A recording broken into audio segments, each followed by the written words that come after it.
Hello everyone, physics Wonderland YouTube channel पर आप सभी का स्वागत है। हमारा जो टॉपिक चल रहा था उसमें था आवेशन की विधियाँ।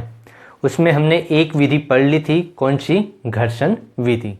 आज दो विधियाँ हैं, उनके बारे में हम डिस्कशन करेंगे ब्रीफली आपका, और कंपटीशन एग्जाम में कैसे क्वेश्चन आते हैं उनसे भी रिलेटेड हम यहाँ पर डिस्कशन करने वाले हैं।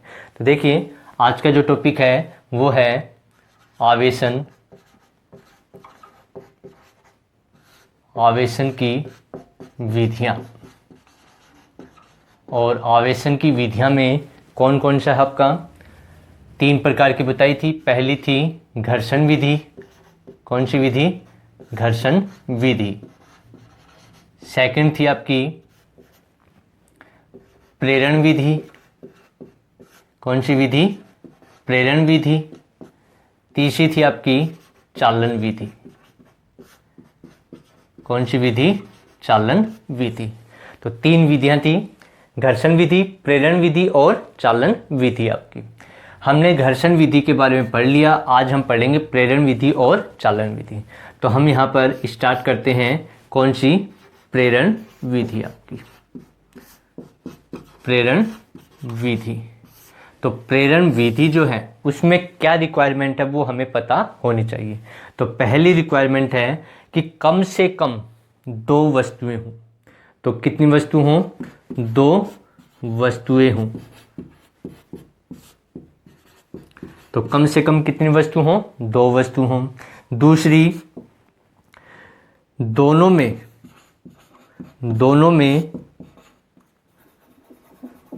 में कोई भी एक क्या हो? आवेशित हो। दोनों में कोई एक आवेशित हो या दोनों ही आवेशित हो। याद रखना, दोनों ही आवेशित हो सकती हैं या एक आवेशित हो सकती है। तीसरी जो कंडीशन है इसकी, कौन सी कंडीशन? तीसरी कंडीशन की हम बात करें कि दोनों हैं वो समान प्रकृति या अलग अलग प्रकृति की हो सकती है। तो किस किस की? समान प्रकृति की या अलग अलग प्रकृति की हो सकती हैं। इसमें ये जरूरी नहीं है कि आपकी अलग अलग होना जरूरी है, जो किसमें था? आपका घर्षण विधि में। अब जो आपकी प्रेरण विधि है इसका हम डिस्कशन कर रहे हैं। तो इसमें जो आपका आवेश उत्पन्न होगा, आवेश जो होगी, वस्तु आवेशित होगी, वो बिना स्पर्श किए, क्या कि आपका बिना स्पर्श किए। कौन सी विधि है ये?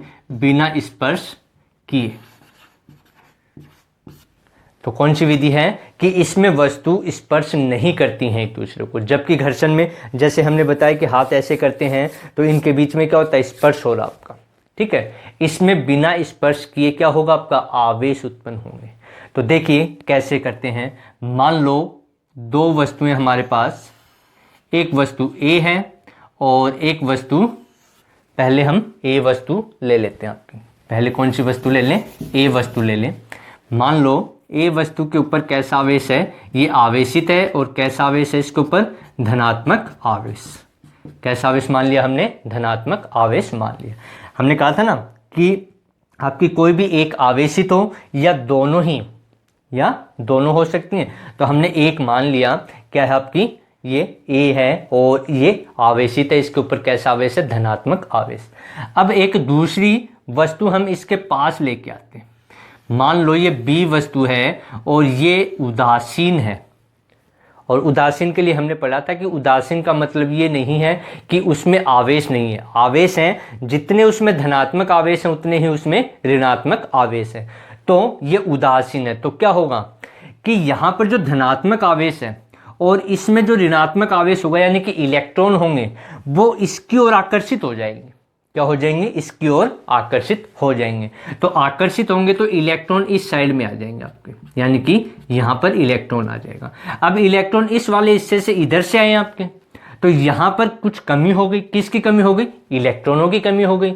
तो उन इलेक्ट्रॉनों की कमी को कौन पूरा करेगा? आपका पूरा कौन करेगा? धनात्मक आवेश। तो यहां पर कैसा आवेश आ जाएगा? आपका पॉजिटिव आवेश आ जाएगा आपका। ठीक, अब यहाँ पर देखिए पहले भी उदासीन थी और अब भी हम कह सकते हैं उदासीन है, या हम कहें कि आवेश का संरक्षण नियम लागू हो रहा है। जितने इलेक्ट्रॉन इसमें आए उतने ही पॉजिटिव आवेश आ गए, धनात्मक आवेश आ गए, तो कुल योग कितना होगा, अब भी 0 के बराबर।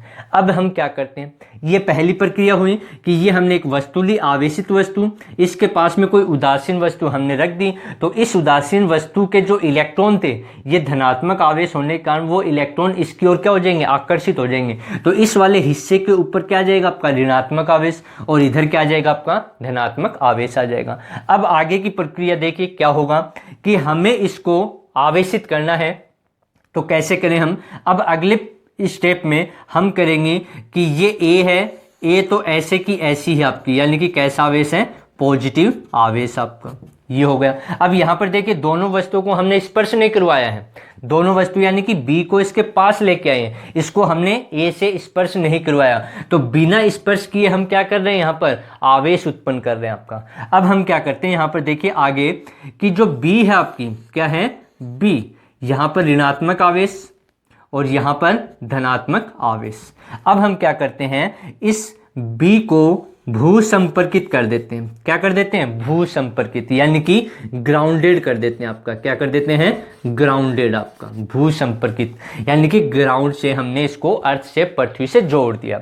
तो क्या होगा, अब देखिए पिछले वीडियो में हमने देखा था कि जो पृथ्वी है उसके ऊपर आवेश ऋणात्मक होता है, और जो आपका आवेश होगा क्या होगा, आवेश, याद रखना, आवेश उच्च विभव से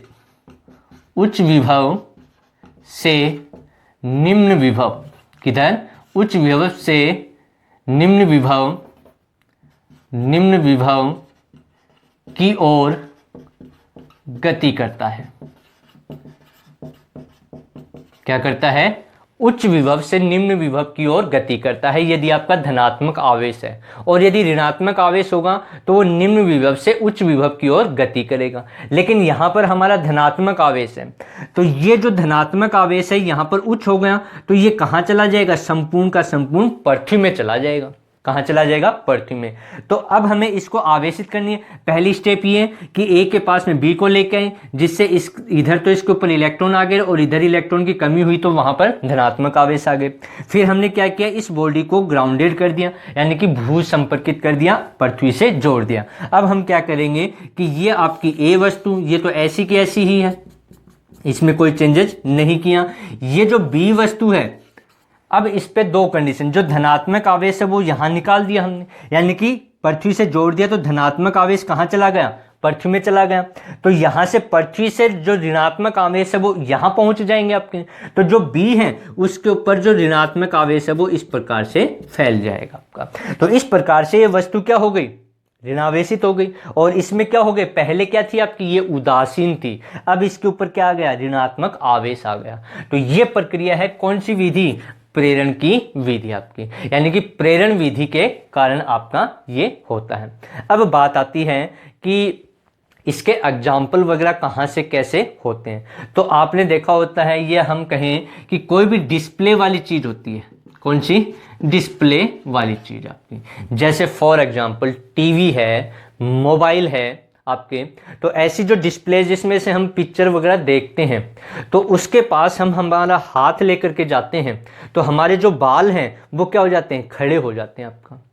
अब वहां पर बात आती है कि जो डिस्प्ले वगैरह है उसके ऊपर कैसा आवेश है और हमारे हाथों पे कैसा आवेश है। तो याद रखना, जो डिस्प्ले वाली चीज है जैसे टीवी वगैरह है, मोबाइल वगैरह है, कैथोडे वगैरह थी आपकी, उनके ऊपर कैसा आवेश होता है, उन पे जो आवेश होता है वो किसके कारण है, इलेक्ट्रॉन के कारण, यानी कि उनके ऊपर कैसा आवेश है, ऋणात्मक आवेश है। कैसा आवेश है, ऋणात्मक आवेश। अब मान लो हम हाथ उसके पास में लेके गए, टीवी की स्क्रीन के पास में लेके गए, तो जो हमारे बाल हैं बिना स्पर्श किए ही हुए वो क्या हो जाते हैं, सीधे हो जाते हैं, यानी कि उसकी ओर आकर्षित होते हैं। तो यहाँ पर इलेक्ट्रॉन है, तो हमारे हाथ पे पूछ लिया जाए कि हमारे हाथ पे कैसा आवेश होगा, तो यहाँ पर इलेक्ट्रॉन है, ऋणात्मक आवेश है, तो ऋणात्मक आवेश किसको आकर्षित करेंगे या किसकी ओर आकर्षित होंगे, धनात्मक आवेश। तो हमारे हाथों के ऊपर जो आवेश होगा वो कैसा होगा, पॉजिटिव आवेश होगा।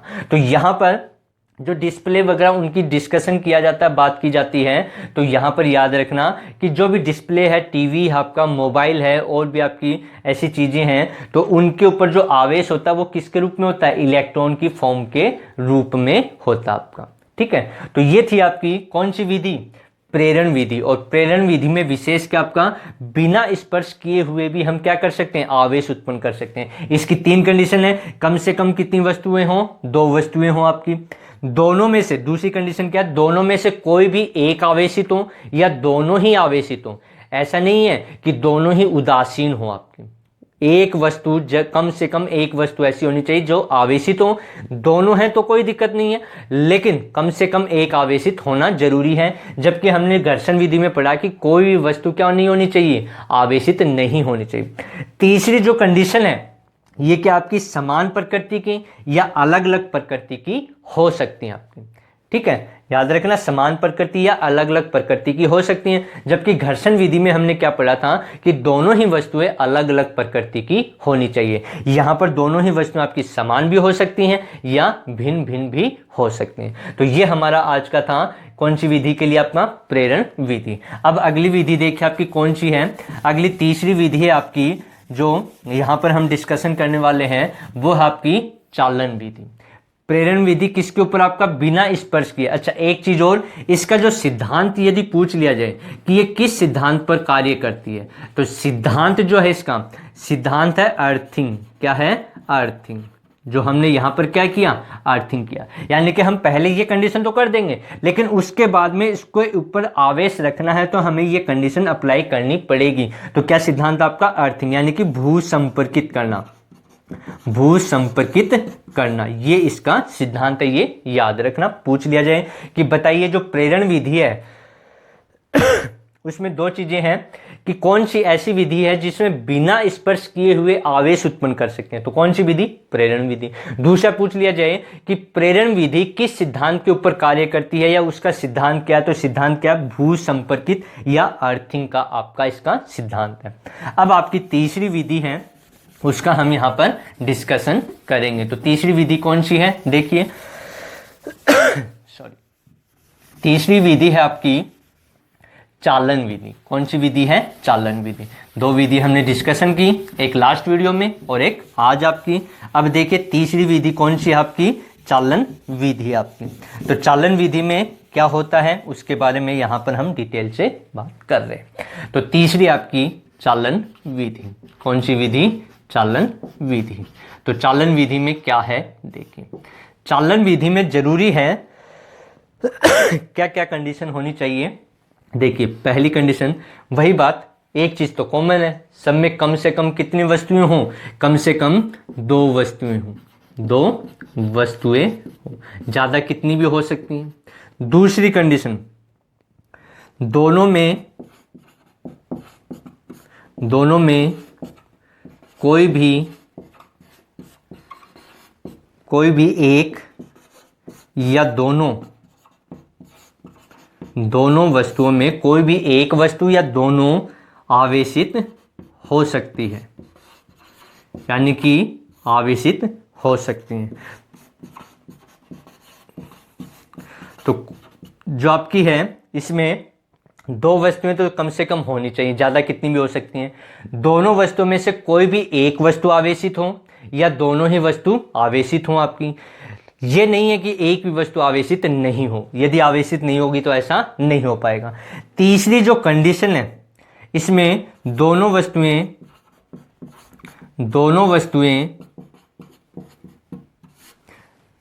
समान या अलग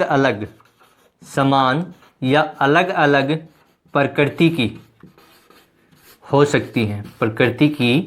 सकती है। यानी कि जो कंडीशन आपकी प्रेरण विधि में थी वही कंडीशन इसके लिए भी है आपकी। कम से कम 2 वस्तुएं हो, दोनों में कोई भी एक आवेशित हो या दोनों आवेशित हो। तीसरा, दोनों ही वस्तुएं समान प्रकृति की या भिन्न भिन्न अलग अलग प्रकृति की हो सकती हैं। तो अब इसके बारे में हम क्या करते हैं, ये जो आपकी विधि है इसमें स्पर्श किया जाता है। क्या किया जाता है? स्पर्श विधि, यानी कि स्पर्श करते हैं। इसमें स्पर्श करना जरूरी है। क्या करते हैं? स्पर्श करते हैं। तो मान लीजिए हमारे पास दो वस्तुएं हैं, ये वस्तु ए है और ये वस्तु बी है। ठीक, अब मान लो कि इसके ऊपर आवेश है Q1, इसके ऊपर आवेश है Q2, दूर दूर है। पहले दोनों हमने क्या कहा, आवेशित होनी चाहिए आपकी, क्या होनी चाहिए, आवेशित। कोई भी एक हो या दोनों, वो कोई दिक्कत नहीं। अब हमें चालन का मतलब है कि एक जगह से दूसरी जगह जाना आपका, यानी कि एक जगह से दूसरी जगह स्थानांतरित होना आपका।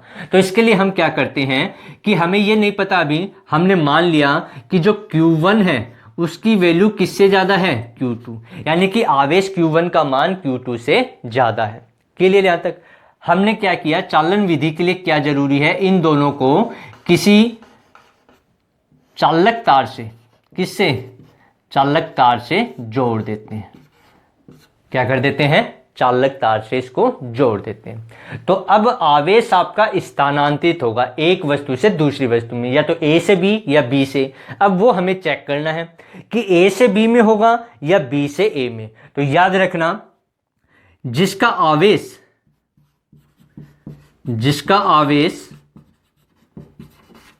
ज्यादा होगा, ठीक है, मान लो इसका आवेश हमने मान लिया ज्यादा है, तो जिसका आवेश ज्यादा होगा उस वस्तु से आवेश दूसरी वस्तु में, कौन सी वस्तु में, दूसरी वस्तु में स्थानांतरित होगा। यानी कि जिस वस्तु का आवेश ज्यादा है, जैसे इसका ज्यादा है, यहां पर हमने माना Q1 ज्यादा है, तो इससे इसमें चला जाएगा आपको, ये ध्यान रखना आपका। ठीक है, तो ये इंपॉर्टेंट है कि जो आवेश ज्यादा है और कब तक जाएगा, कि आवेश यहां से यहां तक जा तो रहा है लेकिन कब तक जाएगा, ये मेन है। आवेश तब तक प्रवाहित होगा जब तक उनका विभव समान नहीं हो जाता। ये ध्यान रखना कि यहां से यहां तक आपका जा रहा है आवेश, कोई दिक्कत नहीं, ये ज्यादा है, ये कम है, जा रहा है, तो इसका विभव VA है और इसका विभव VB आपका। तो यहां से यहां तक कब तक जाएगा आपका, तो ये बात ध्यान रखना, तब तक प्रवाहित होगा जब तक VA का मान किसके बराबर नहीं होगा, VB के बराबर नहीं हो जाएगा, तब तक आवेश क्या होगा आपका, इसमें प्रवाहित होता रहेगा।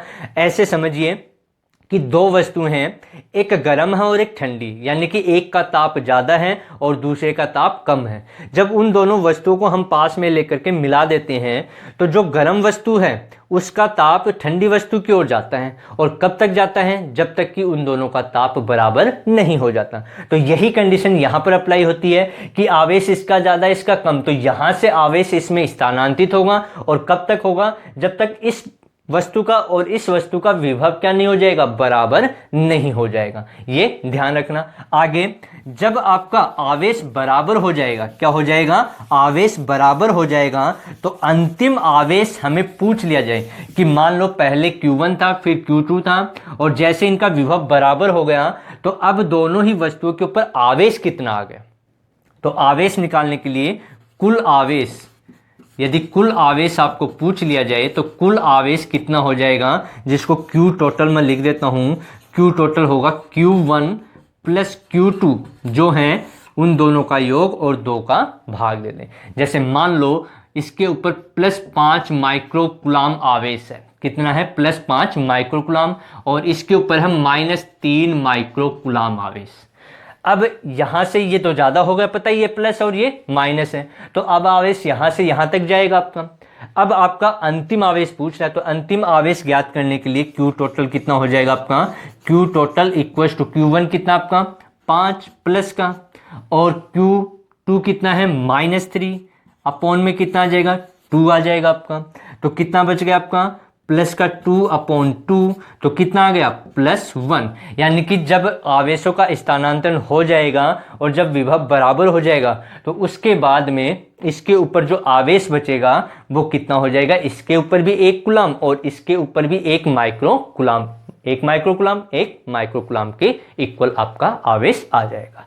तो ये था हमारा आज का लेक्चर जिसमें हमने आवेशन की प्रक्रिया, आवेशन की विधि और विधियों में 3 प्रकार की, पहले घर्षण विधि लास्ट वीडियो में पढ़ चुके थे। आज प्रेरण विधि और चालन विधि के बारे में हमने यहाँ पर डिटेल से डिस्कशन किया। ये काफ़ी चीज़ें हमने यहाँ पर पढ़ी। नेक्स्ट वीडियो में हम इस स्थिर विद्युत बल के बारे में जो कूलाम ने दिया था उसके बारे में डिस्कशन करेंगे। तब तक पढ़ते रहिए। सबको all the best. Thank you.